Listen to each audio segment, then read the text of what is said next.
मैं कनक तिवारी। आज जिस व्यक्ति पर हम बात करने के लिए यहाँ पर आए हैं उस व्यक्ति का नाम होता है शहाबुद्दीन। शहाबुद्दीन 1967 में 10 मई 1967 को बिहार में पैदा होता है और देश की राजनीति में और देश के अपराधीकरण में एक महत्वपूर्ण भूमिका निभाता है। राजनीति अपराध का एक बहुत बड़ा गठजोड़, उसका नाम था शहाबुद्दीन। शहाबुद्दीन सिवान जिला है बिहार का, और उस सिवान जिले के प्रतापपुर गांव में रहते थे। उनके बारे में कहा जाता है कि शहाबुद्दीन को सिवान जिले के अंदर कोई भी व्यक्ति शहाबुद्दीन के नाम से नहीं बुलाता था। शहाबुद्दीन को सिवान जिले के अंदर साहब के नाम से बुलाया जाता था। अभी हालिया में एक वेब सीरीज बनी रंगबाज, उस रंगबाज सीरीज में उनका अहम किरदार दिखाया गया, या यूँ मैं कह सकता हूँ कि वो पूरी जो वेब सीरीज केंद्रित थी तो वो शहाबुद्दीन के ऊपर ही केंद्रित थी। राजद के नेता थे, 2 बार एमएलए रहे थे, 4 बार एमपी रहे थे, सांसद रहे थे। उसका एक अपना साम्राज्य था, बेखौफ, निर्भीक, पढ़ा लिखा भी काफ़ी था, एमए, पीएचडी, एलएलबी किए हुए एक व्यक्ति। शहाबुद्दीन जब किसी अपराध के कारण जेल में जाते थे तो कहा जाता है कि जेल से उनका नेटवर्क काम करता था और जेल के अंदर उनका दरबार लगा करता था। 40 से ज़्यादा मुकदमे, जिसमें हत्या, डकैती, अपहरण, लूट, मर्डर, बहुत सारी घटनाएं, ऐसी घटनाएं जिनको सुनकर, जिनको जानकर, जिनके बारे में सोचकर आपकी रूह कांप जाए, ऐसी कई सारी घटनाओं में शहाबुद्दीन की महत्वपूर्ण भूमिका हुआ करती थी। शहाबुद्दीन के खिलाफ कोई भी व्यक्ति मुंह नहीं खोलता था। शहाबुद्दीन के खिलाफ कोई भी व्यक्ति आवाज़ नहीं ऊंची करता था। कोई भी सरकार उसकी बात नहीं टाल सकती थी। कोई भी राजनेता उसके खिलाफ खड़ा नहीं हो सकता था। ये रसूख था शहाबुद्दीन का। सिवान के अंदर वो सरकार के पैरेलल एक सरकार चलाया करता था। सिवान के अंदर शहाबुद्दीन का अपना रसूख था, अपना साम्राज्य था। 2004 के करीब की बात है। सिवान में आम तरीके से सिवान के जितने भी व्यापारी थे, छोटे व्यापारी, बड़े व्यापारी, उसके व्यापार की क्षमता के अनुसार इसने गुंडा टैक्स या यूँ कहें रंगदारी मांगने का एक पूरा सिलसिला, इसके गुर्गे उसको फॉलो करते थे। और किससे रंगदारी लेनी है, कितनी रंगदारी लेनी है, कब रंगदारी लेनी है, इसका पूरा एक नेटवर्क काम किया करता था सिवान के अंदर और सिवान के बाहर भी। 16 अगस्त 2004 की घटना है। एक चंदा बाबू होते हैं। चंदा बाबू के 3 बेटे होते हैं, सतीश, गिरीश और राजीव। एक बेटा और होता है, वो विकलांग होता है, वो घर ही पे रहा करता है। सतीश, गिरीश, राजीव। शहाबुद्दीन के लोग, इनकी 2 दुकानें सिवान की मेन मार्केट में थी। एक पर सतीश बैठता था, एक पर गिरीश बैठता था। शहाबुद्दीन के गुर्गे इसी सतीश की दुकान पर पहुंचते हैं और 2 लाख रुपए की रंगदारी मांगते हैं। सतीश कहता है 2 लाख नहीं है, 30-40 हज़ार रुपए हैं, इतने में काम चला लीजिए। तो उसके दुकानदार उसको मारते हैं, सतीश को और गिरीश को, और दुकान का जितना भी गल्ला होता है, रोकड़ होती है, सब कुछ लूट लाते हैं। ये सब देखकर भाई दोनों तिलमिला उठते हैं और घर दौड़ के जाते हैं और एसिड, तेजाब उठा लाते हैं और शहाबुद्दीन के गुर्गों के ऊपर फेंक देते हैं। शहाबुद्दीन के गुर्गों के ऊपर जब तेजाब फेंका जाता है तो छींटे सतीश के ऊपर भी पड़ते हैं और शहाबुद्दीन के गुर्गों के ऊपर भी पड़ते हैं। यह बात सिवान जेल में बंद शहाबुद्दीन के पास जब पहुंची तो उसे लगा कि किसी ने मेरे प्रभाव को, मेरे रुतबे को चैलेंज किया है। शहाबुद्दीन, गिरीश, सतीश और उसका एक और भाई राजीव, तीनों को उठवा लेता है। उठवा के सतीश और गिरीश को एक पेड़ में उल्टा लटका दिया जाता है। राजीव को भी बांध के डाल देते हैं। कहा जाता है दिन भर उन्हें ऐसे ही छोड़ दिया जाता है प्रतापपुर में, जो सिवान में प्रतापपुर जगह है, शहाबुद्दीन का गांव, वहाँ ऐसे ही छोड़ दिया जाता है उसे। और जब वो शाम को जेल से बाहर आता है शहाबुद्दीन, एक ड्रम होता है, ड्रम में तेजाब भरा होता है और सतीश और गिरीश जो पेड़ से लटके होते हैं उनके ऊपर तब तक तेजाब डाला जाता है जब तक उनकी हड्डियां दिखने ना लगें। यह सब उसका भाई राजीव जो बंधा था वो देख रहा था।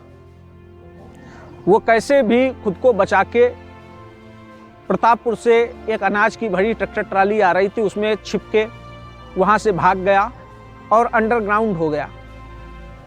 उन दिनों चंदा बाबू सतीश, गिरीश और राजीव के पिता पटना गए थे। उनको पता चला ऐसी ऐसी घटना हुई है, तो उनको तो ये पता चल रहा था कि उनके तीनों बेटे मार दिए गए हैं। लेकिन बाद में राजीव को पता चला कि राजीव जिंदा है। राजीव की ही गवाही पर, चंदा बाबू ऐसा कोई अधिकारी नहीं था, ऐसा कोई राजनेता नहीं था, पूरे बिहार का विधायक, सांसद, मंत्री, मुख्यमंत्री, यहाँ तक उन दिनों कांग्रेस की सरकार थी, दिल्ली सरकार के भी दरवाजे पर गए, उन्होंने दिल्ली दरवाजे पर भी दस्तक लगाई, लेकिन कहीं से कोई उनकी सुनवाई नहीं हुई। उनके 2 जवान बेटों को तेजाब से नहलाकर मार दिया गया था। ये लोग कोर्ट का दरवाजा खटखटाते हैं। राजीव की गवाही पर कोर्ट के द्वारा पहली बार शहाबुद्दीन के ऊपर मुकदमा दर्ज किया जाता है। शहाबुद्दीन पर जब मुकदमा दर्ज किया जाता है, उन दिनों दिल्ली का पार्लियामेंट सेशन चल रहा होता है। दिल्ली के पार्लियामेंट सेशन में शहाबुद्दीन हिस्सा ले रहे होते हैं और सतीश, गिरीश को जब इसने मारा था तो लोग बताते हैं कि सिर्फ हड्डियां रह गई थी, बाद में हड्डियों को भी काट के टुकड़े करके कहीं ठिकाने लगा दिया गया था। राजीव ने सब कुछ देखा था, उसने कोर्ट में गवाही दी। तब तक लालू यादव की सरकार जा चुकी थी, नीतीश की सरकार आ चुकी थी। सरकार ने भी सहयोग किया, क्योंकि लालू यादव और शहाबुद्दीन का तो ये था कि लालू यादव शहाबुद्दीन से मिलने के लिए जेल के अंदर जाया करते थे जब शहाबुद्दीन किसी बात को लेकर नाराज हो जाया करते थे। जेल के अंदर उसका दरबार लगता था और जेल के अंदर जब किसी को कोई काम कराना होता था तो बहुत सारे लोग उसे राइफल भी गिफ्ट में जेल के अंदर दिया करते थे। कई बार उसने जेलर को बंद करके जेल की ही कोठरी में मारा है, ऐसा सुनने में आता है। तो ये रही घटना कि तेजाब कांड की। एक बार दूसरी घटना है, राजद के एक कार्यकर्ता को अरेस्ट करने के लिए पुलिस पहुंचती है, तो उस कार्यकर्ता के वहां पर उस समय शहाबुद्दीन मौजूद होते हैं। तो पुलिस की मदद करने के बजाय कहा जाता है कि वो पुलिस ऑफिसर संजीव कुमार होते हैं, शहाबुद्दीन उनके थप्पड़ मारता है और जितने भी पुलिस के कर्मचारी, पुलिस के सिपाही, पुलिस के कांस्टेबल, दरोगा गए होते हैं, उनको वहां पर ऐसा मारा जाता है कि सिपाही और पुलिस वाले मरने की स्थिति में पहुंच जाते हैं।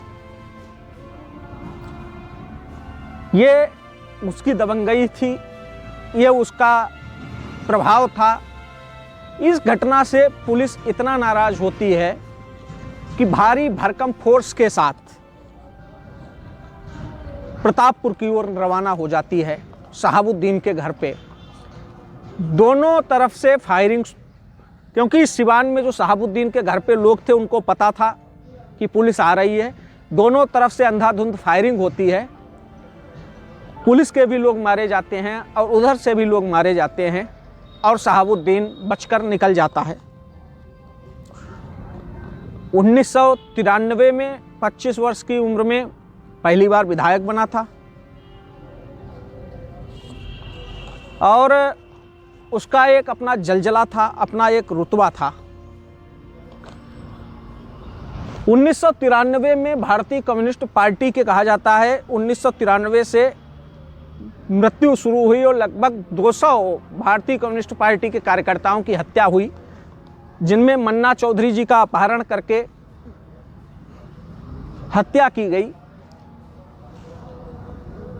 कोर्ट जब तक किसी भी व्यक्ति की लाश नहीं मिल जाती है तब तक मर्डर की सज़ा नहीं देती है, 302 नहीं लगाती है, लेकिन कोर्ट ने intention to murder, kidnapping intention to murder में मन्ना चौधरी के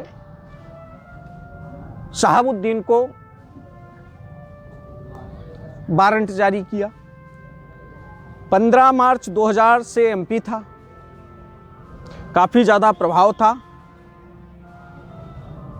बुधवार और सोमवार को जेल के अंदर इसका दरबार लगता था। जब प्रतापपुर एक बड़ी पुलिस की टीम इसके घर पे पहुंचती है तो वहां से AK-47 मिलती है, कई पाकिस्तानी हथियार मिलते हैं।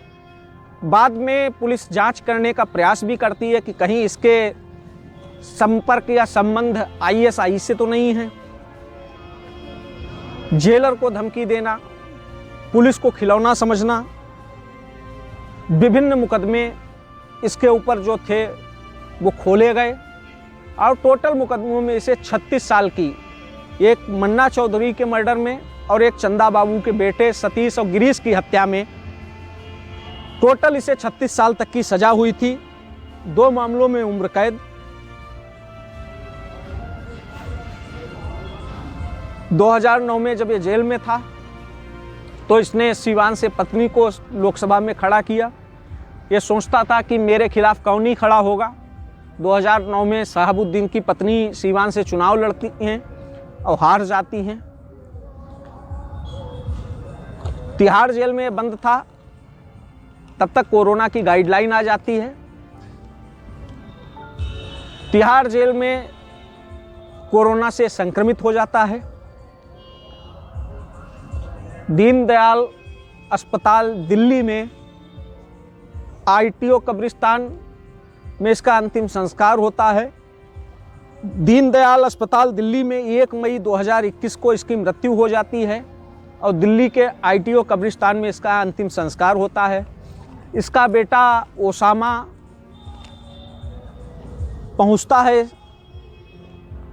प्रतापपुर में और उधर सीवान के क्षेत्र में इसकी एक रॉबिन हुड की छवि थी, तो काफ़ी लोगों को बुरा भी लगा। लोगों की मदद भी करता था, लोग कहते हैं। आतंकित भी लोगों को करता था। MA था, PhD था, चाहता तो समाज के लिए कुछ बेहतर कर सकता था, लेकिन उसने अपनी अपराध की छवि को प्रमुखता से रखा और इतना बड़ा खूंखार अपराधी बनकर निकला। कहा जाता है कि पूरे बिहार में आज तक शहाबुद्दीन उर्फ साहब से बड़ा कोई भी अपराधी नहीं हुआ है। आप कल्पना कर सकते हैं, सोच के देखिए, किसी व्यक्ति को तेजाब से नहला देना, सरेआम गोली मार देना, किसी भी को किडनैप कर लेना, पुलिस अधिकारियों को जलील कर देना, पुलिस अधिकारियों को मारना पीटना, पाकिस्तान के असलहे घर में रखना, ये सब क्राइम करता था। जबकि इसी जनता ने उसे 2 बार विधायक बनाया था, 4 बार सांसद बनाया था। चाहता तो उस रास्ते से ऐसे मार्ग को चुन सकता था जिससे पूरे देश का भला हो सकता था, लेकिन उसने ऐसे रास्ते को चुना जो उसे और उसके लोगों को मौत की ओर ले गया। मरने के बाद बहुत सारे लोगों ने कहा कि शायद इसकी कोरोना से डेथ नहीं हुई, इसको मार दिया गया। ये सारी बात की बातें हैं, क्या हुआ क्या नहीं हुआ उन विषयों पर कोई तथ्य मेरे पास नहीं है, ना ही उन विषयों पर कोई मैं तथ्यात्मक टिप्पणी करना चाहता हूँ। ये थी शहाबुद्दीन की हिस्ट्री। ऐसे होता है किसी के साम्राज्य का अंत, ऐसे होता है पाप का सर्वनाश, ऐसे होता है एक रॉबिन हुड वाले छवि, एक माफिया, एक दबंग, और पूरे बिहार में जिसके पैरेलल कोई खड़ा होने की कोशिश नहीं करता था, शहाबुद्दीन उर्फ साहब के साम्राज्य का अंत।